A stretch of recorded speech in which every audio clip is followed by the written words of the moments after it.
Abra a palavra de Deus em 2 Pedro, e eu estou falando nessa noite sobre o poder sobrenatural, a provisão sobrenatural para os últimos dias. Diga: provisão sobrenatural para o fim dos tempos, para os últimos dias. E 2 Pedro é algo que nós ouvimos muito hoje, espalhado. Olha o que diz lá no versículo 2 Pedro 3, a partir do versículo 3 diz assim: antes de tudo saibam que nos últimos dias, diga, últimos dias. Quando fala últimos dias aqui, não fala extinção do planeta Terra, mas fala do fim de um tempo, o fim de um sistema, o fim de uma era. Diz assim: surgirão escarnecedores com zombaria e seguindo suas próprias paixões, desejos desenfreados, bem a geração que nós vivemos. E eles dirão: o que houve com a promessa da sua vinda? O que houve?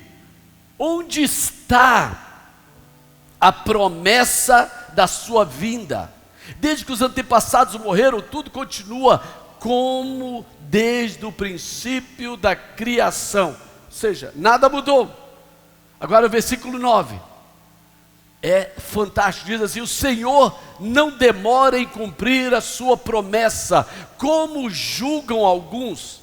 Ao contrário, Ele é paciente com vocês, não querendo que ninguém pereça, mas que todos cheguem ao arrependimento.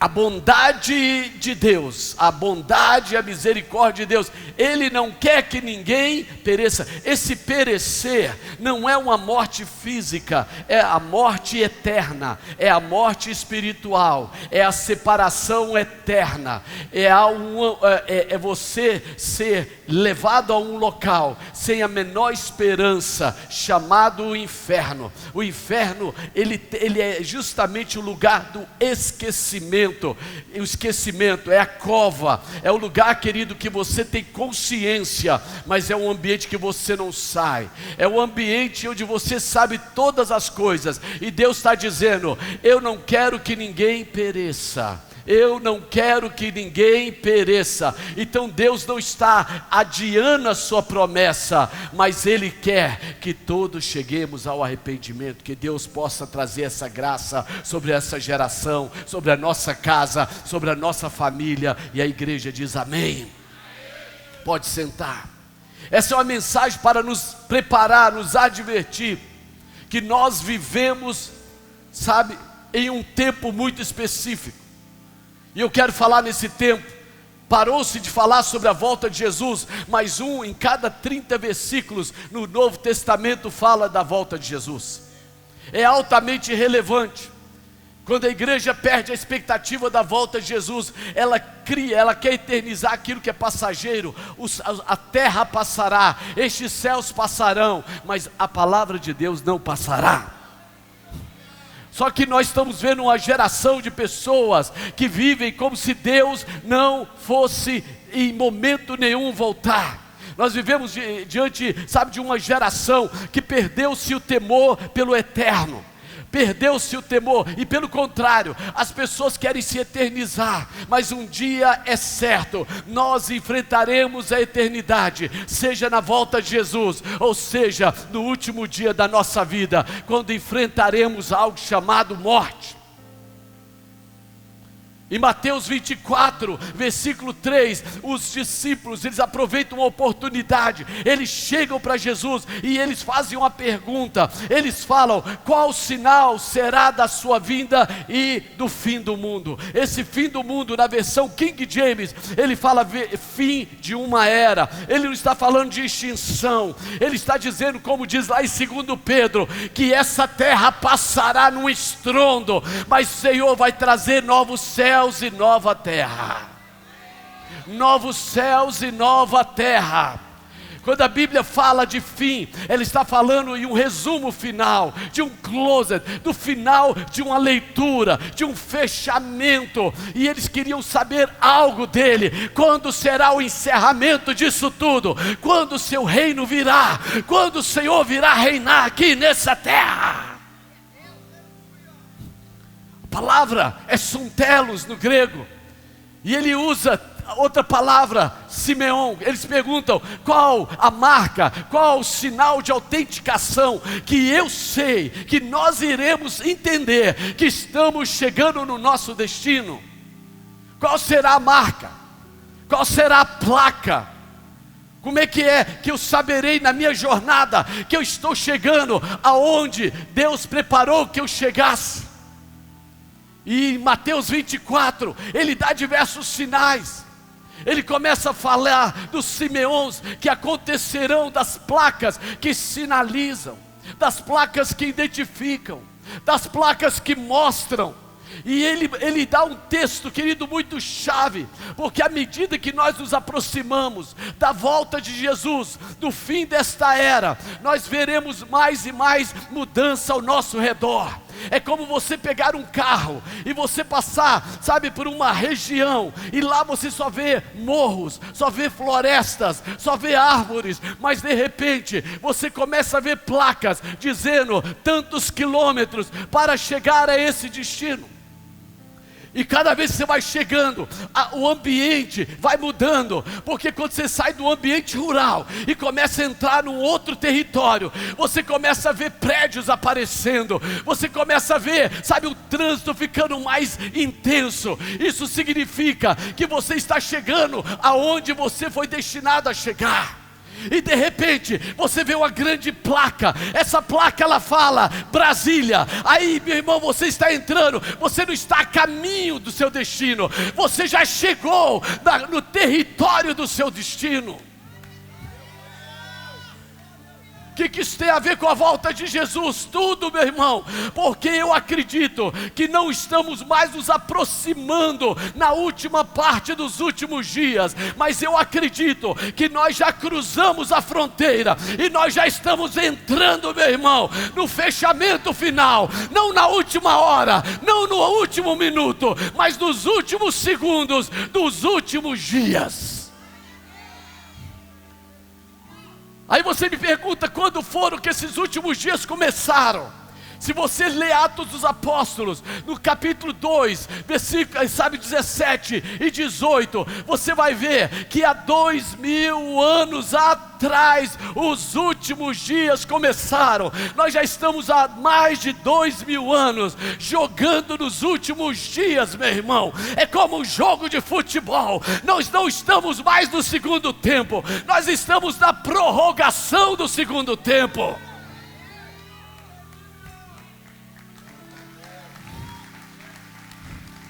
Então, no calendário profético de Deus, nos últimos 2000 anos, nós estamos vivendo os últimos dias. Eu não sei como está a sua vida, mas eu espero hoje um realinhamento, eu espero um temor, eu espero que você comece a repensar como você está dirigindo a sua agenda de vida, meu irmão, porque o que você fizer hoje vai repercutir. E hoje eu quero te mostrar que para esses dias nós não estamos desamparados. Deus preparou uma provisão para você, essa geração que Deus escolheu para viver nesses dias. Ele não te chamou para se perder, Ele te chamou para ser a geração que vai levantar os olhos e verá Jesus Cristo vindo sobre as nuvens, assim como Ele subiu.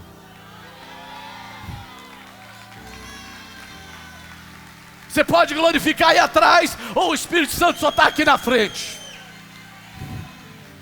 Nós vivemos nos estágios finais deste período, os últimos minutos dos últimos tempos, sabe? Aí as pessoas podem dizer: mas esses sinais de Mateus 24, eles sempre aconteceram, guerras, rumores de guerras, peste, a peste espanhola, a peste bubônica. Querido, eu quero dizer, essas coisas sempre aconteceram, sinais no céu, sinais na terra, querido, sempre aconteceram. Mas eu quero lhe dizer uma coisa, Jesus Cristo mesmo fala, lá em Mateus 24:8, que todas essas coisas não são fim, mas são os princípios das dores de parto. É como que um processo profético, nós começássemos a olhar, e nós olharmos na sociedade, e nós olharmos na humanidade, e ela começa a sentir pequenas pontadas, mas de repente vai chegar um momento onde nós estaremos vendo tudo isso junto diante dos nossos olhos. E eu quero lhe dizer, aumentou as dores de parto. Entre muitos sinais que Jesus deixa em Mateus 24, lá no versículo 32, ele fala: quando a figueira, sabe, os seus ramos se renovam e as folhas brotam, sabei que está próximo o verão. Versículo 33 diz: assim também vós, quando vides todas essas coisas, sabeis que está próximo e as portas. Aí você fala: o que significa? Isso aqui é o relógio de Deus, é o sinal de Deus. Quem é o relógio de Deus? Figueira, fala de Israel. E durante centenas de anos não existiu uma nação de Israel, eles foram espalhados em todas as nações, não havia possibilidade. Eles não apenas foram espalhados, mas eles foram perseguidos desde a Inquisição. Aí depois aparece Hitler com um ódio infernal, perseguindo eles em todas as nações. Antissemitismo não é apenas um racismo, antissemitismo é um demônio, é um espírito que opera na vida das pessoas, porque Satanás e o inferno sabe que enquanto Israel estiver fora da sua terra, o relógio de Deus para, mas quando ele entra na sua terra, o relógio de Deus se movimenta, o relógio de Deus se movimenta. Eu quero lhe dizer, meu irmão, é essa a razão, porque nós vemos pessoas que não querem o seu estado, mas querem destruir esse estado, porque sabe, se não houver território, não haverá relógio, tudo ficará parado, e o mal começará a reinar. E Satanás, o que ele mais teme, sabe o que é? É a volta de Jesus. É a volta de Jesus. Uma das coisas que nós vamos ver crescer nesse tempo é que o que? Uma perseguição enorme, porque a nossa fé, ela vai contra a onda, contra a lógica, sabe? Ela vai contra, mas nós não estamos aí para andar na onda do mundo, nós estamos aqui para navegar no vento do Espírito Santo, na onda do Espírito Santo. O que nós estamos vendo? Nós somos a geração que vimos em 15 de maio de 48, contra todas as possibilidades, depois do Holocausto, o nascimento de uma nação, que enfureceu todo o espírito, que durante centenas de anos dominou uma terra, e é uma terra onde eles não permitem que um cristão esteja lá, durante centenas de anos. Não se podia fazer oração em Jerusalém, apenas o islamismo era permitido. Mas em 15 de maio de 48, nasce a nação de Israel, e muçulmanos, cristãos e judeus podem adorar a Deus. Eu estou contando um pouco de história, eu não tenho tempo para entrar muito, para falar sobre as cruzadas, porque existem duas formas de enxergar a história: a partir do preconceito, do viés ideológico, e a partir do viés espiritual. Nós fomos enganados, ensinaram uma história deturpada para nós, mas eu não tenho tempo para entrar nisso. Eu posso te dizer uma coisa: nós somos a geração. A Bíblia fala o seguinte: olha, não passará essa geração sem que antes, quando é a geração que vê o nascimento, sabe, o brotar das folhas, sabe, da figueira, verá a volta de Jesus. Você sabe que das 16 profecias a respeito de Israel, 13 se cumpriram, 3 faltam cumprir.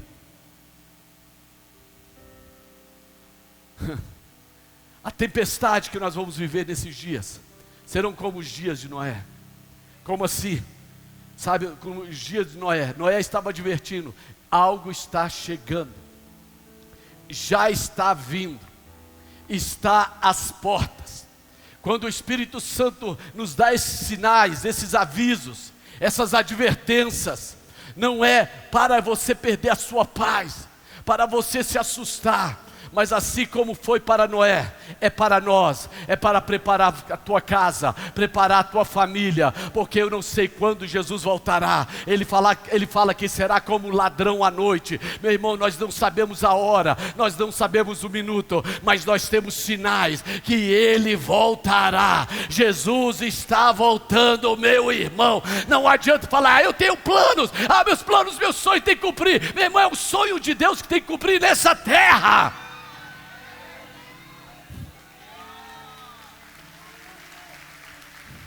A geração de Noé, ela teve características, e Jesus diz: esses dias serão como os dias de Noé, como os dias de Noé. E principalmente, essa geração achou que estava imune, porque eu não sinto, então não é para mim. Eu quero dizer, não é questão de sentir ou não sentir, é uma realidade. Ela não se envolveu naquele projeto, ela ignorou. E em Gênesis 7,16 diz: então o próprio Deus fechou a porta. Eu vou repetir, Gênesis 7,16 fala: quando Noé e a sua família entraram, Deus fechou a porta e ninguém mais pôde abrir essa porta. Em Mateus 24:39 diz que as pessoas nem notaram,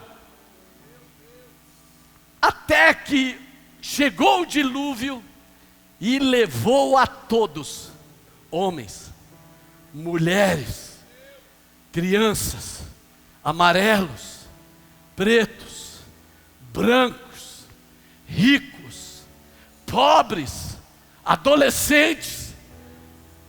Chegou o dilúvio. Eles estavam na geografia errada. Eles não perceberam,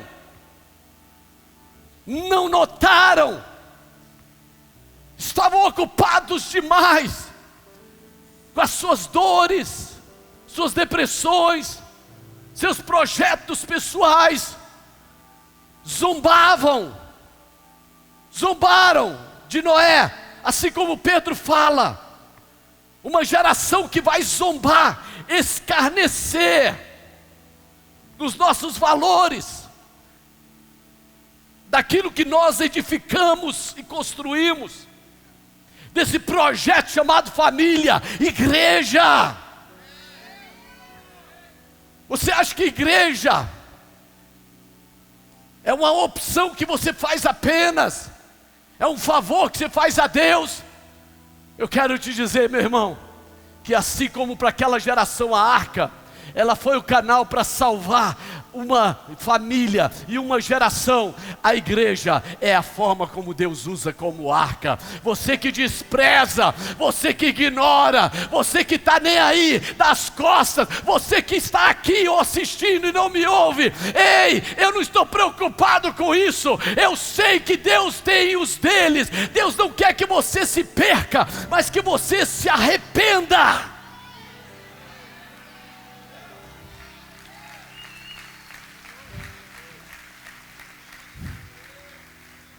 Entende? dias de cataclisma, de inundar, assim como aconteceu no natural. Eu quero que você receba essa promessa. Houve, assim como houve um poderoso derramar do Espírito Santo no início da igreja, no final dessa era, da mesma forma, algo acontecerá, meu irmão. Haverá duas nações, dois povos nessa terra, aqueles que estão debaixo da luz e aqueles que estão nas trevas, aqueles que estão no Senhor e aqueles que estão no mundo, aqueles que querem a volta de Jesus e aqueles que vivem para si, meu irmão. Isaías capítulo 60 diz assim: as trevas cobrem a terra. Eu quero falar algo, não importa o tamanho das trevas que nós veremos nesses dias, eu quero que você entenda que a glória do Senhor, ela aparecerá sobre você, ela resplandecerá, haverá uma distinção, querido. A distinção está na presença do Espírito Santo. Em Joel capítulo 2, há mais de 2000 anos atrás, Pedro se levanta em Atos dos Apóstolos e diz assim: isso aqui é a promessa dos últimos dias, diz o Senhor, que derramarei, inundarei a terra com o Espírito Santo, de tal forma que os velhos voltarão a sonhar, os jovens terão visões e os seus filhos profetizarão. Nossos filhos são profetas, nossos jovens têm visões, nossos velhos não envelhecem por causa do derramar. O derramar, não ignore o Espírito Santo, meu irmão, não resista ao Espírito Santo, se expresse de alguma forma.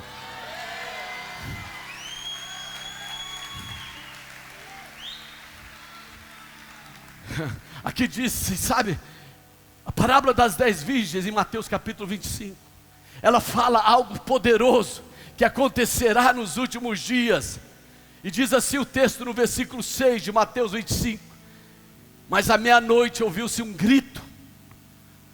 Ouviu-se o quê? Que horas? Que horas? Eis o noivo!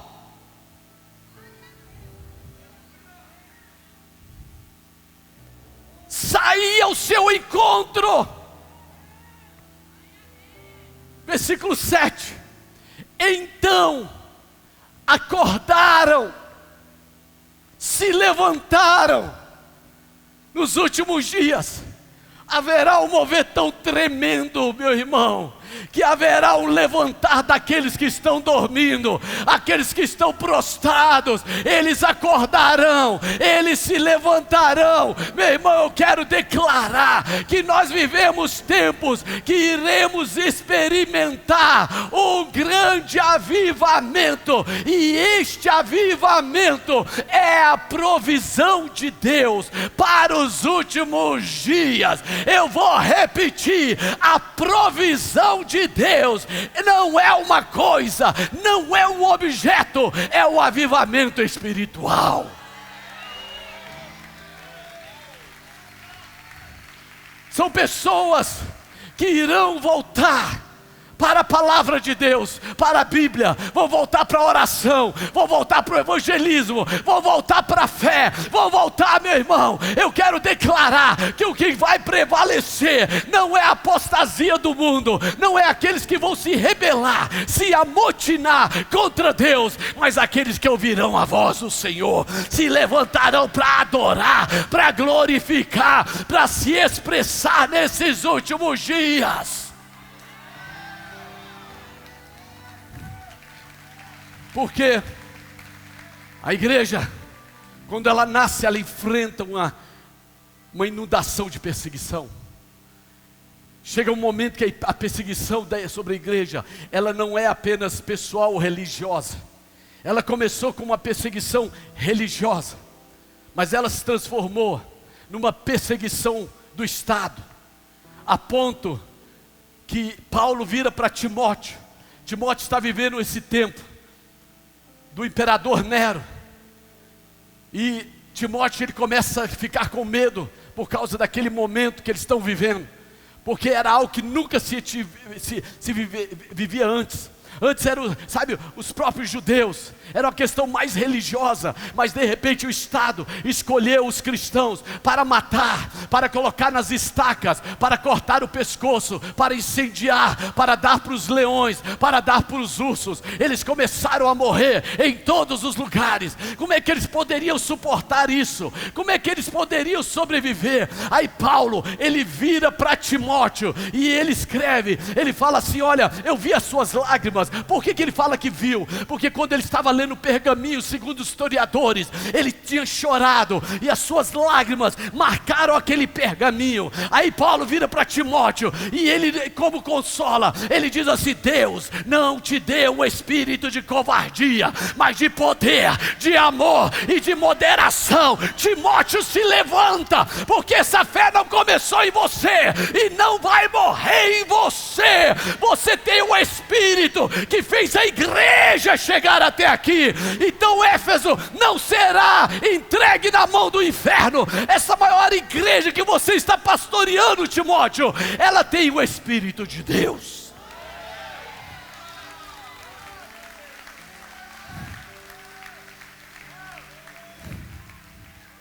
E as portas do inferno não prevalecerão.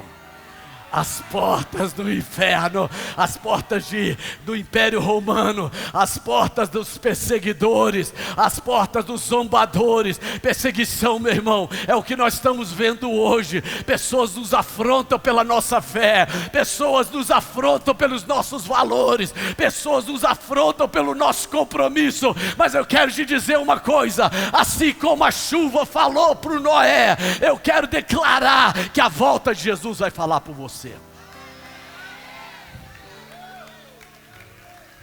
Você podia glorificar a Deus.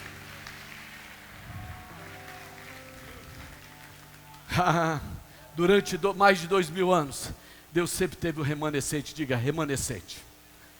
Deus sempre teve aqueles que não se dobraram. Deus sempre teve aqueles que permaneceram. E a minha pergunta: quem é você?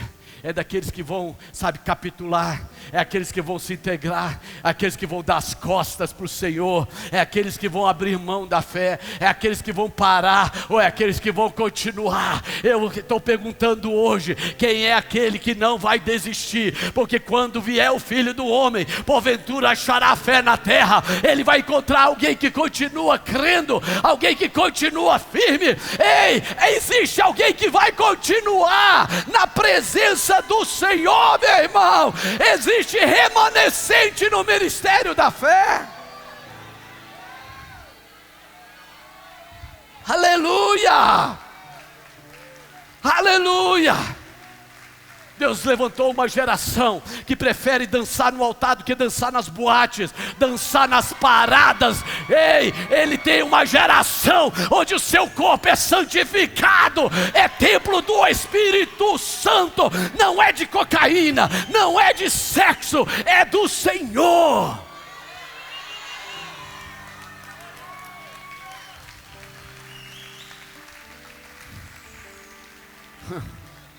Sabe?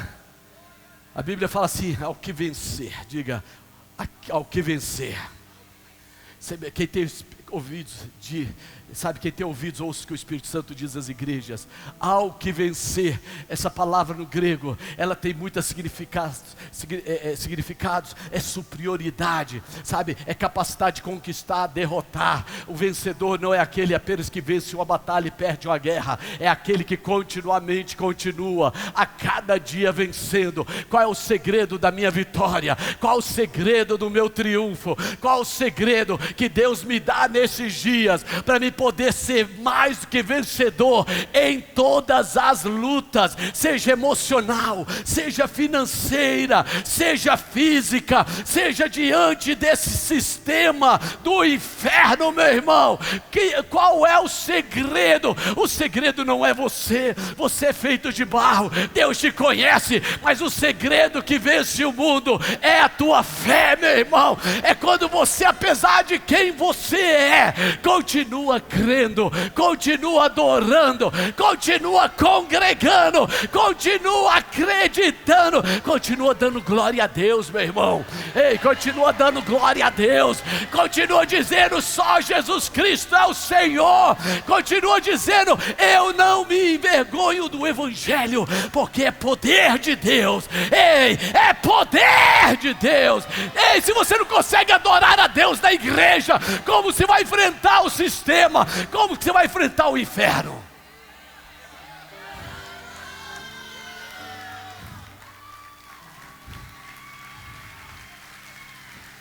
O tempo verbal da palavra vencer, ela está, sabe, fala de ação contínua. Diga, é vencer toda hora, todo momento. Por quê? Porque Cristo te faz andar em triunfo. O pessoal fala, ele não vai conseguir. Consegue. Não vai dar para ela. Deu. Agora parou. Não parou. O que esses crentes têm? Jesus. Acabou, cara. Ué, mas eu sei mais. Eu tenho, sabe, uma vantagem. A minha vantagem é Deus em nós, a esperança da glória. A vantagem que você tem não é, sabe, o diploma que você carrega na parede, é o Espírito que você carrega dentro de você. É a palavra que habita poderosamente. É quando você não tem vontade, você continua declarando. Quando você está cansado, você não desiste. Quando o inferno se levanta, você lembra, as portas do inferno não prevalecerão. Já tentaram te matar, já tentaram te paralisar, já tentaram te destruir, já tentaram te difamar. Nada funcionou. O que funciona contra ele? Nada. Nenhuma arma forjada contra a tua casa, seu chamado, seu ministério, recebe aí, prevalecerá. Eu vou continuar sendo doido até o último dia.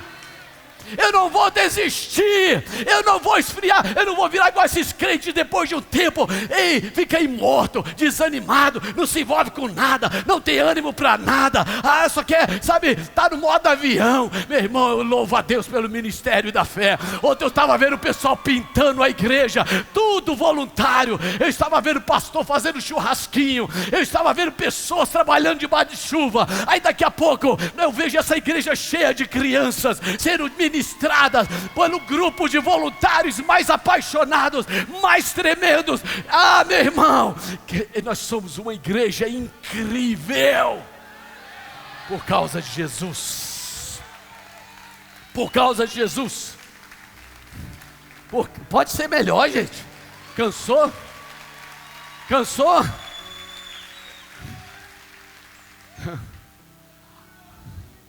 E eu estou encerrando. Quase acreditei. Olha a cara do Luizinho, chega, ficou feliz. Você sorriu diferente, Luizinho, né? É para me terminar logo? Misericórdia. Assim, diga assim, assim como a arca de Noé. Porque ele fala assim, serão como os dias de Noé. Assim como as águas do dilúvio. Fala para o teu irmão, aquilo que vai destruir a outros, vai te elevar.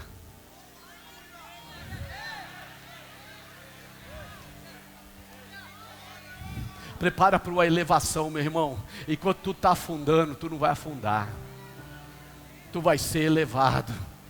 Aquilo que deveria afundar e está afundando, afogando milhares, você não vai afogar.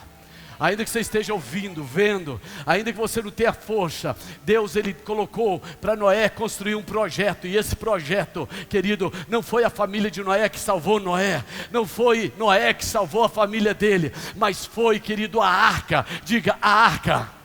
É um projeto de Deus, é um desenho de Deus. Querido, o que é a arca? É um lugar onde Deus está dizendo, olha, faz do jeito que eu mostrei que vai dar certo para você. Ah, mas eu não estou entendendo. Não é para você entender, é para você obedecer, meu irmão. Deus, Ele tem um projeto. O nosso negócio não está em criar uma solução, mas é capturar uma visão e fazer, querido, por mais louco. Deus manda construir na terra um transatlântico.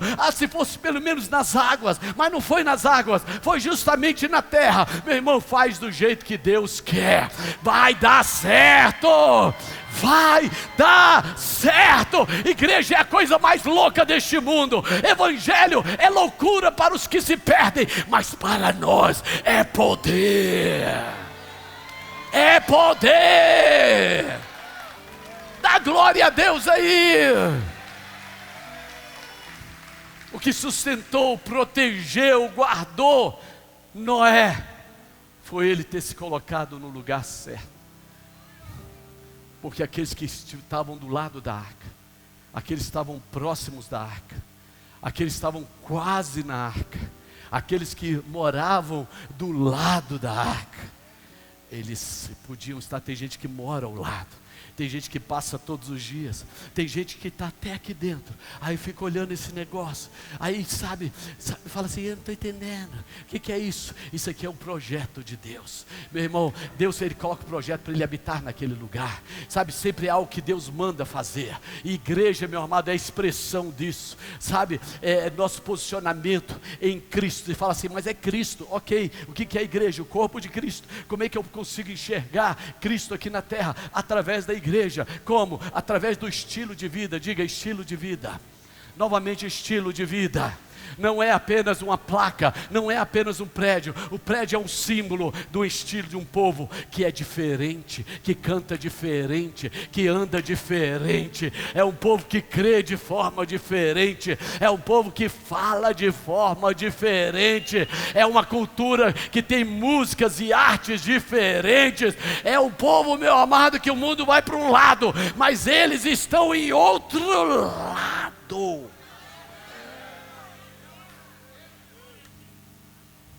A igreja só pode vencer nessa terra se ela tiver viver na expectativa de estar construindo algo maior do que para ela mesma. Tudo em volta de Noé estava sendo desfeito. Os gritos, destruição, desespero, morte. Mas a arca, ela foi o lugar onde a destruição foi contida. O que é a arca? É a provisão sobrenatural para os últimos dias. De que lado você vai ficar? De que lado? Hein? Você não precisa afundar, você não precisa afogar. Você pode ter vitória nesse tempo. Muitos dizem: o Senhor não vem, demorou, nós estamos às portas. Mais do que nunca, essa mensagem é para alinhar, despertar o temor. Ei, eu não sei a hora, eu não sei o momento,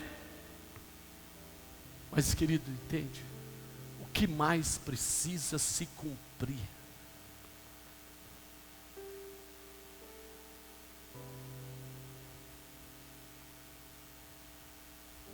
E este evangelho do reino será pregado em todo o mundo como testemunho. Então virá o fim. Será que a última pessoa está ouvindo nesse momento a respeito do Salvador? Se a trombeta tocar agora, de que lado você está?